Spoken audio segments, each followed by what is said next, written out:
Global পয়েন্টের পক্ষ থেকে সবাইকে স্বাগতম।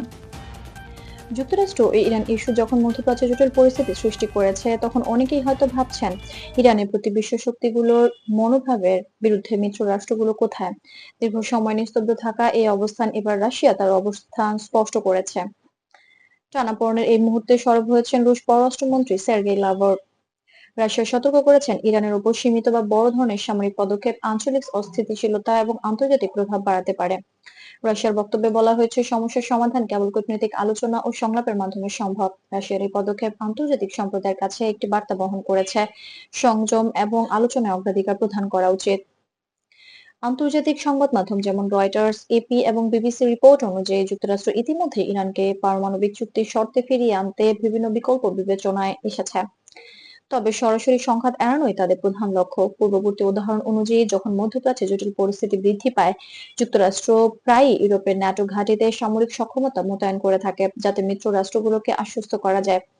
ইউরোপীয় ইউনিয়নও পরিস্থিতি নিবিড়ভাবে পর্যবেক্ষণ করছে। ব্রাসেলসের কর্মকর্তারা বলছেন, মধ্যপ্রাচ্যে অস্বাভাবিক ঘটনা দেখা দিলে তার প্রভাব ইউরোপের জ্বালানি বাজার, সামুদ্রিক বাণিজ্য এবং আঞ্চলিক নিরাপত্তায় পড়তে পারে।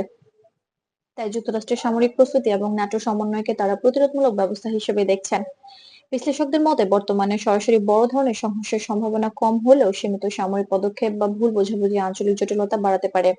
তাই কূটনৈতিক যোগাযোগ খোলা রাখা এবং আন্তর্জাতিক মধ্যস্থতা বৃদ্ধি করাই স্থিতিশীলতার মূল পথ। যুক্তরাষ্ট্র বলছে, তারা প্রতিরোধ ও ভারসাম্য রক্ষা করতে চায়, আর ইরানও আলোচনা ও পারস্পরিক আস্থা পুনর্গঠনের ক্ষেত্রে প্রস্তুত। ইরানের পারমাণবিক কর্মসূচি নিয়ে আন্তর্জাতিক উদ্বেগ দীর্ঘদিনের। 2015 সালে স্বাক্ষরিত যৌথ সমন্বিত কর্মপরিকল্পনা বা জেসিপিওএ থেকে যুক্তরাষ্ট্র 2018 সালে সরে দাঁড়ায়। 2024 এবং 2025 সালে চুক্তি পুনরুজ্জীবিত করার প্রচেষ্টা দেখা গেলেও উল্লেখযোগ্য অগ্রগতি পাওয়া যায়নি।